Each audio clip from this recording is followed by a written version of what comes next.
Before the Food and Drug Administration, America was eating filth. Spoiled meat, toxic additives, milk laced with formaldehyde, candy colored with lead, and no one was stopping it. If it looked good and sold cheap, it hit the shelves, whether it made you sick, blinded you, or even killed you. Hi guys, and thanks for tuning in. Tonight we're diving into the dark, stomach-turning world of food in the United States before regulations, a time when anything could end up on your plate. Brace yourself, because this isn't just gross, it's real, raw history.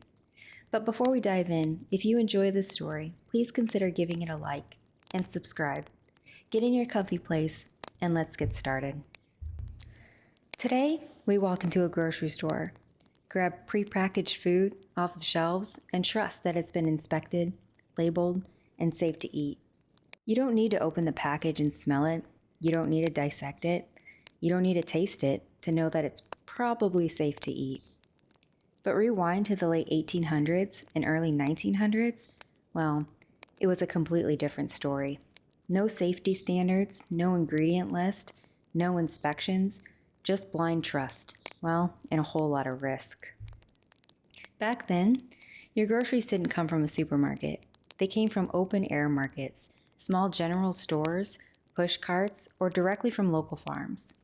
Cities were full of street vendors shouting out deals, and butcher shops were everywhere, often with meat hanging right in the window, flies included, no refrigeration required. Back then, there were no big box stores. You'd go to a different place for everything. Bread from the bakery, meat from the butcher, milk from a milkman, and produce from a vendor, assuming it wasn't spoiled by the time you got there. Let's talk meat. Slaughterhouses were often located inside or near the butcher shop. That meant blood, waste, and animal parts were literally on the floor where customers stood. Spoiled or deceased animals were often processed into sausages, canned meats, and other products. There was little to no sanitation, and spoiled meat was often disguised with spices, dyes, or even soaked in chemicals like borax to hide the smell. Slaughterhouses and packing plants were often overrun with rats. There are documented cases of rat droppings and even rat carcasses being ground into meat products. Chemicals like borax and formaldehyde, yep, the same stuff used to embalm bodies, were used to preserve meat and mask spoilage.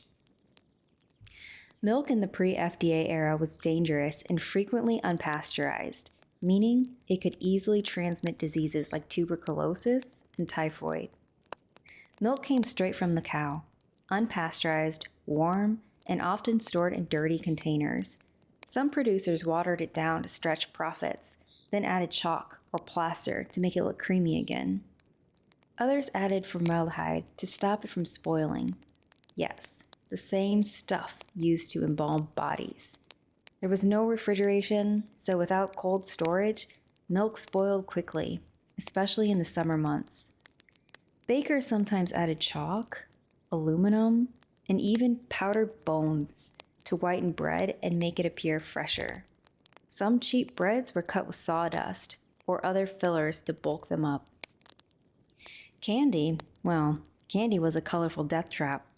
To make bright, attractive treats, manufacturers used dangerous dyes made from lead, arsenic, or mercury. Red candies? Lead oxide. Green? Copper sulfate. No one knew, and no one regulated it. Candy was also made and stored in unsanitary conditions. Insects, dust, and rat feces were common contaminants. Cans often contained rotten food disguised with sauces and spices. Labels could be inaccurate or just outright false. And on top of that, cans were sealed with lead, leading to widespread lead poisoning in some cases. And at that time, the science of proper canning wasn't well understood or practiced. Even these quote-unquote safe foods weren't immune to bad practices. Vegetables and fruits were sprayed with toxic pesticides. Farmers used arsenic-based pesticides liberally without understanding the health risks. Vendors often sold spoiled or moldy fruits, especially to poorer communities. Everything was sold loose, unlabeled, and unverified.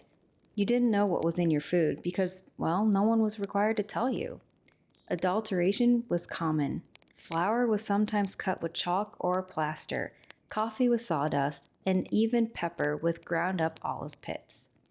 This was the food landscape in America before the FDA: dangerous, dirty, and completely unregulated.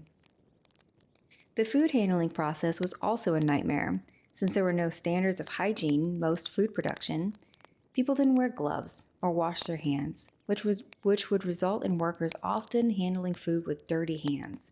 And restroom access was limited or sometimes non-existent. Slaughterhouses, scraps, chemical residues, and waste oils were reused in food manufacturing, and spoiled or returned products were frequently repackaged and resold. So, what were the working conditions like in the food industry? When we talk about disgusting food in the pre-FDA era, we cannot forget about the people behind it, the workers, the ones in the factories, meat packing plants, bakeries, and dairies. Because before the FDA and before labor protections, working in the food industry was just a complete nightmare. There was dangerous machinery and no safety standards. Workers used sharp knives, saws, and heavy machinery with no training or safety guards. Accidents at that time were also common: lost fingers, crushed limbs, even death. There was no workers' comp, no sick leave, and no protective equipment. If you were injured on the job, you were just simply replaced. That's it. Factories were often filled with rats, roaches, and decaying waste. Workers stood in pools of blood, grease, and spoiled food all day. There was no running water for hand washing, and bathrooms were rare or non-existent. People prepared food in the same spaces where animals were butchered and waste was dumped. Ice was a luxury. Most food was stored at room temperature, even meat and dairy. In summer, workers endured sweltering, foul-smelling air, often with rotting meat and animal waste nearby. In winter, they froze. There was no heat, no insulation, no climate control. Workers made barely enough to survive, often working 12 to 16 hours a day, 6 to 7 days a week. Entire families worked in food plants, including children as young as 8 or 9 years old. There were no breaks, no labor unions, and no legal protections. Let me go on a small tangent here. Can you imagine being 8 years old and spending your days in a meatpacking plant, surrounded by blood, blades, and rotting animal parts? Before child labor laws, this was the reality for thousands of children across America. But why were they even there? Kids were cheaper to hire than adults, and employers didn't have to offer benefits, breaks, or decent working conditions. Some were paid as little as a few cents a day. And in a world with no labor regulations, hiring children was just good business, if you didn't care who got hurt. They had small hands, worked long hours, and never complained. But why? Well, because they couldn't afford to. Many immigrant and working class families were barely surviving, especially in growing industrial cities, so every extra dollar counted. And children were expected to contribute to the household income just as much as their parents were. School wasn't mandatory, and survival, well, it came first. For some kids, it was work in the factory or starve. Children were also used in food processing because they could crawl into dangerous machines to clean them, climb onto high shelves, and work faster with fewer complaints. So, why were children working in food plants? Because they were exploitable, invisible, and profitable. It wasn't just a failure of the labor, it was a failure of conscience. And like the rotten food they helped produce, the system didn't change until it was all made public. But let's get back to the other workers. Workers often showed up sick because they couldn't afford to lose wages. There were no health checks. People with tuberculosis, open wounds, or skin infections handled food regularly. If someone coughed into a sausage grinder, well, that sausage, it still got packed and it was still sold. These weren't just bad jobs, they were hazardous and often deadly. And because the food came from these same unsanitary environments, it's no wonder that contamination, spoilage, and illness were everywhere. But here's the real question. Why was food handled so badly before the FDA? Why were people eating spoiled meat, toxic candy, and formaldehyde-laced milk, and no one stopped it? Well, the answer is a perfect storm of greed, loopholes, and desperation. When it comes to your food, most food companies were in it for maximum profit with minimum cost. Spoiled meat? Don't toss it. Grind it up, spice it, sell it. Watered down milk? Well, add a little chalk and boom, double the product, double the profit. There were no penalties for cutting corners, only more money to be made. As long as it looked edible, it passed. Before 1906, there were no federal food safety laws. There were no inspections, no ingredient requirements, no one checking if your butter was just lard and yellow dye. Even if someone got sick or worse, companies usually faced no consequences. It wasn't illegal to sell spoiled food, it was just unpopular. Most consumers had no way to tell what was in their food. There were no nutrition labels, no ingredient lists, and no standard recipes. Advertising was full of wild, unproven claims, and people typically trusted them. If a product said it was pure or cures all ailments, people believed it, even if it was poison. Food science was still in its infancy. People didn't fully understand bacteria, contamination, or shelf life. Many people believed spoilage was just bad luck, not something preventable. And without a centralized authority, each city or state made its own inconsistent rules. Well, if any at all. Low-wage workers were overworked, undertrained, and often sick. There was no incentive to be clean, careful, or safe. The factory owners, well, they didn't care. And workers, they couldn't afford to. If you're working 14 hours next to rats and rotting meat, hygiene, at that time, it's not a priority. So corners were cut for one main reason. They could be. With no laws, no watchdogs, and no informed public, food producers did whatever they want. And it took illness, outrage, and death to finally change the system. So once your food was shipped to your local market, what was your shopping experience like? Most food products come without any ingredient list, expiration date, or quality certification. Canned or bottled goods might be mislabeled or completely fraudulent, like buying strawberry jam that contained no fruit at all. Shoppers had to smell, touch, or even taste their food before buying it to determine if it was fresh. Spoiled goods might be masked with heavy spices, sugar, or artificial coloring. Most customers brought baskets, jars, or cloth sacks to transport their food. Sellers might wrap meat or produce in newspaper or reused paper, often stained and unsanitary. If you got sick, there was no recourse, no agency to file a complaint with, and many illnesses were misattributed to bad luck or other causes. And honestly, the markets and street vendors were no cleaner than the factories who prepared the food. Well, if that's what you want to call it. Flies and rats were rampant in food markets. Meat and dairy were sold without refrigeration. Food handlers rarely washed their hands or used sanitary tools, and floors, they were often muddy or covered in animal waste. So you'd think that the average shopper would recognize these completely unsanitary conditions, right? Well, the answer is yes, but what could you do? Many people suspected or knew they were being tricked, but your options at the time were limited. Poorer customers, they had to settle for cheaper food and obvious signs of adulteration. Some buyers became cautious and loyal to trusted vendors, but even those vendors might be sourcing tainted goods from suppliers.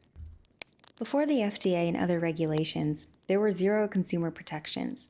There were no food safety inspectors. What even were those? No mandatory recalls for dangerous or contaminated food, and no legal standards for food purity or advertising claims.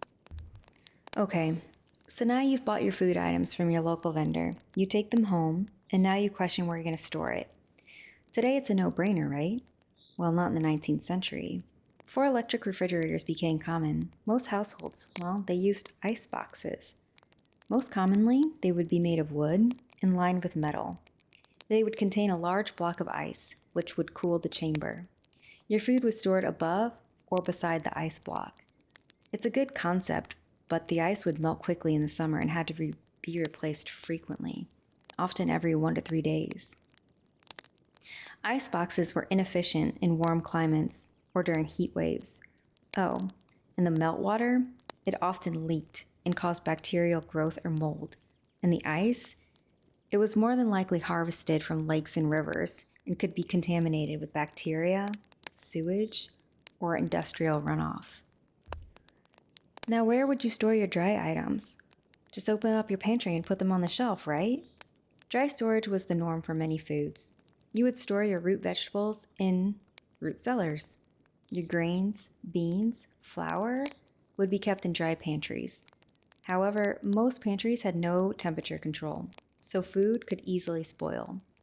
Without sealed packaging or refrigeration, food was exposed to rodents, like rats and mice, that carried plague and salmonella, flies, which transferred bacteria like E. coli and typhoid, and cockroaches and ants, especially in larger cities. As a workaround to this, people had to get creative. People would develop homemade preservation methods, but these had variable success and often came with their own risks. People would salt and smoke their meats and fish, which led to bacterial growth. They pickled their vegetables in brine and vinegar, which could lead to mold and spoilage if not done correctly. People also used sugar in their sweets, such as jellies, which also could spoil if they didn't do it correctly. Germ theory wasn't widely accepted by the public until the late 19th century. People often didn't understand that invisible pathogens could make food dangerous. Spoilage smell was the main test. If it smelled okay, you would just assume it was safe.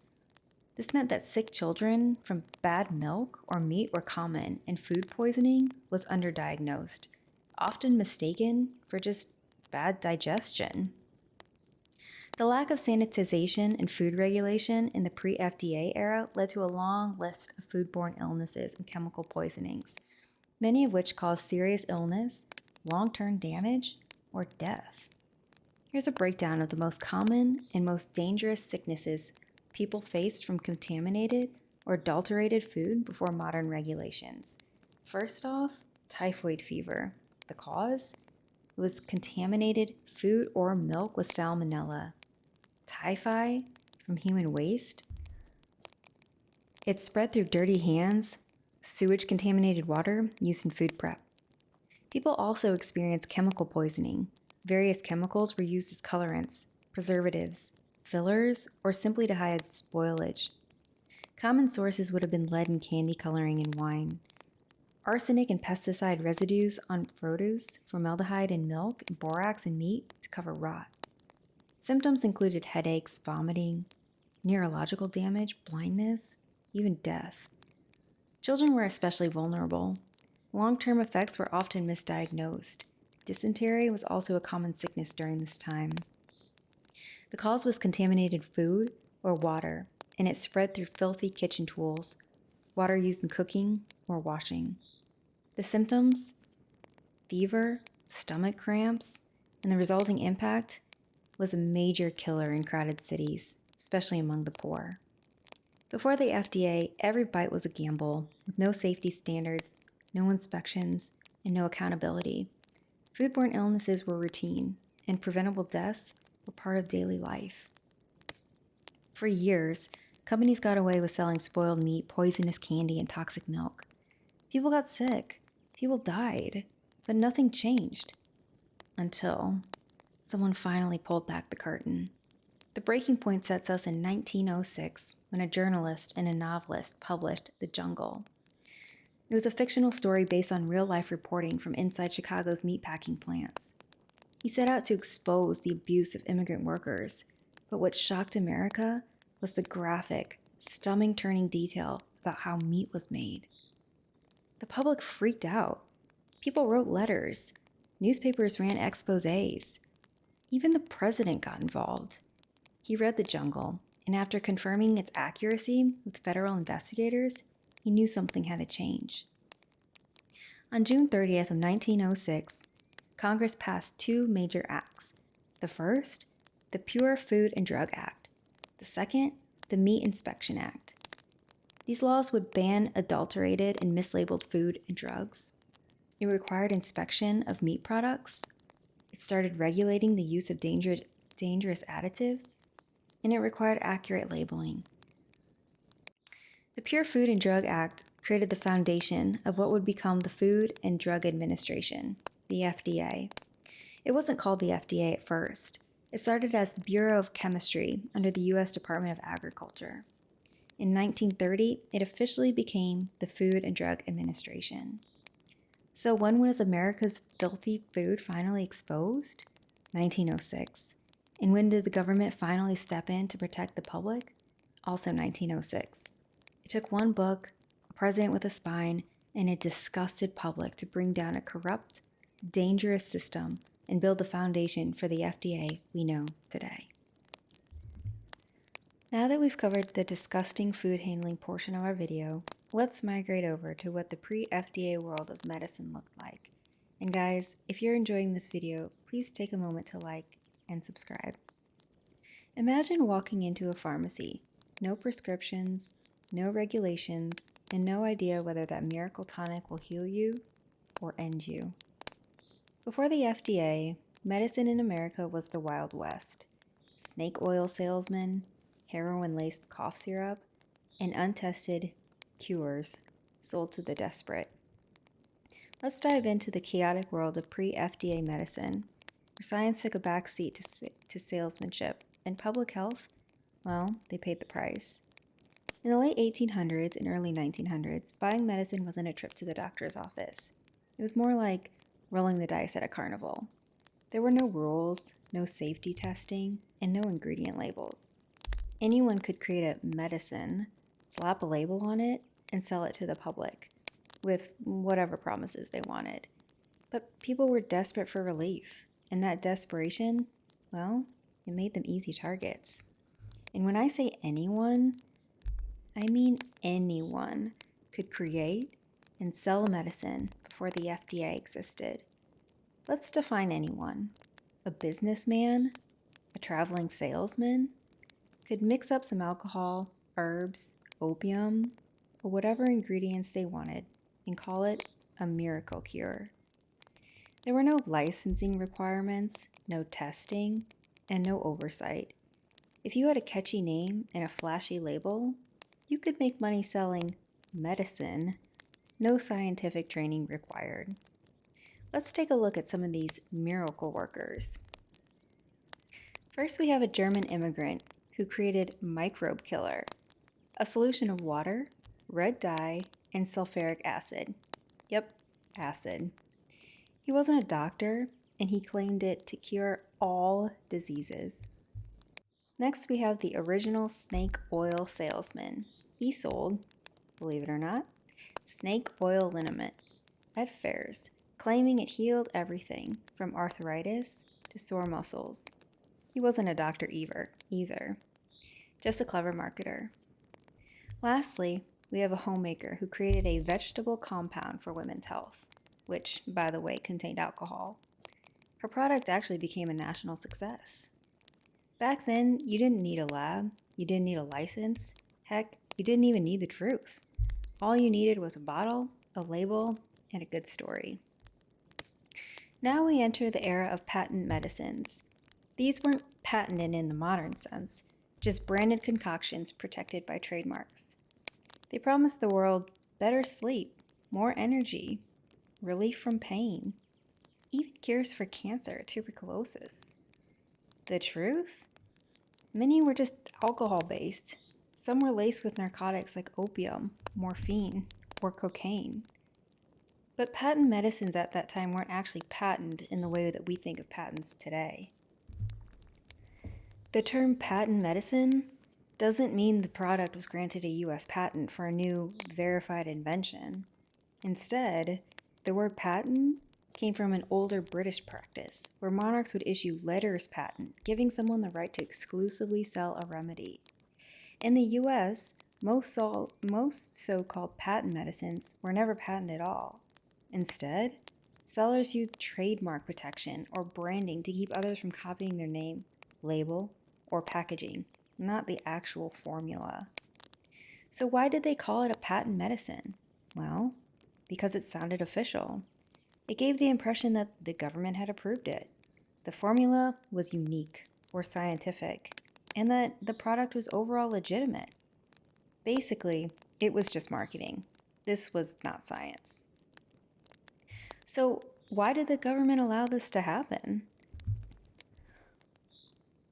Well, just like we talked about earlier, in the incredibly gross food practices from that time, before the 1906 Pure Food and Drug Act, there were no laws requiring ingredients to be listed, no safety or effectiveness standards, no requirement to prove anything on the label. This didn't just pertain to food. This meant drugs too. So if you wanted to sell your Dr. Feelgood's magic elixir, nobody could legally stop you, even if it didn't work or if it was dangerous, as long as you didn't infringe someone else's trademark. And these weren't just harmless scams. Like, people were hurt. Children actually died. Addiction, it spread. And yet, these companies, they faced no consequences at all. There was no agency checking for safety, no clinical trials, and no one required to prove a drug even worked. Because there were no safety rules, no ingredient labels, and no accountability.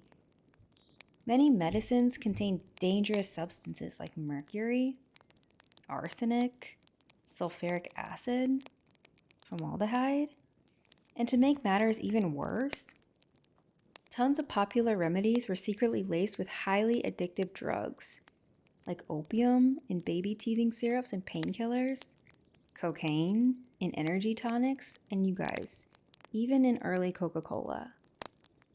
And alcohol. In large quantities, often it was the main ingredient. People unknowingly became addicted, overdosed, or suffered withdrawal, especially in children and elderly people. Many quote-unquote soothing syrups were given to crying children and ended up actually working because what it ended up doing to them was sedating them, you guys, with morphine. When people trusted fake cures, they avoided legitimate medical care, often until it was too late. Someone with tuberculosis might drink a lung tonic instead of actually going to see a doctor. People with cancer were sold false hopes in a bottle and missed the chance at early treatment. The real danger here wasn't just what was in the bottle. It was what people didn't do because they believed in the bottle. And sellers, well, they could claim anything, even outright lies, with zero consequence. Guaranteed to cure cancer, diabetes, and baldness. Safe for children and pregnant women, or scientifically proven. But guys, there was no actual science behind any of it. This false advertising, it tricked the desperate, it led to harm, it wasted money, and sometimes it resulted in death. Even if the ingredients weren't deadly, there were often no instructions on how much to take, no warnings about overdosing, and no age restrictions. So people, well, they took it too far. They took it too often. They mixed dangerous combinations. Without labels, safety tests, or legal oversight, people drank poison, gave morphine to babies, and trusted con men with their lives. The cost wasn't just the money, it was the lives. Over time, public pressure started to build, thanks to brave journalists and scientists. One man, Harvey, the head chemist at the USDA, began exposing harmful additives and false labeling. Meanwhile, the book The Jungle shocked the public, not just with meatpacking horrors, but with what people were unknowingly ingesting. That same year, the Pure Food and Drug Act passed, the very first attempt to regulate medicine and food in the US. It wasn't perfect by no means, but it was a start. But let's go back to Harvey and how he exposed these harmful additives. You guys, it's quite fascinating. To expose these drug scams, Harvey tested the additives on humans, including himself. He participated in a group of healthy, young male volunteers, all government employees, who agreed to eat chemically laced food for months. They went by the name the Poison Squad. Meals were prepared in a government kitchen and spiked with common food additives of the day. Some of the additives they tested were boric acid, salicylic acid, copper sulfite, and sulfur dioxide. So Harvey, he would go on to track everyone's weight, mood, bowel movements, urine, and other health markers. Many actually became ill, and some even dropped out. Harvey documented everything and published reports showing how these additives made people sick. His findings, they ended up catching the attention of journalists, women's groups, and public health advocates. He then worked closely with the press to build public outrage. Harvey used the Poison Squad's results, media coverage, and rising concern to put public pressure on Congress. And the result? The Pure Food and Drug Act of 1906, the first federal law to ban harmful food and drug additives, require accurate labeling, and lay the foundation for the FDA. Harvey didn't just study chemicals. He fed them to people. The Poison Squad was one of the boldest experiments in U.S. history, and it proved what Harvey had long suspected. Our food and our drugs were making us sick. His work sparked a movement and led to the first real protections for American consumers. Before the FDA, medicine was more about marketing than medicine. And trust? That was something you paid for with your health. We like to think of regulation as red tape, but history shows us it's often the only thing standing between innovation and exploitation. Thanks for listening in. If this video made you think twice about the pills in your cabinet or the ads you see on TV, do me a favor, hit like and subscribe, and share this with someone who still thinks the good old days were so good. And tell me in the comments, what's the wildest old school remedy you've heard of? I've got more stories coming, and trust me, it only gets weirder from here.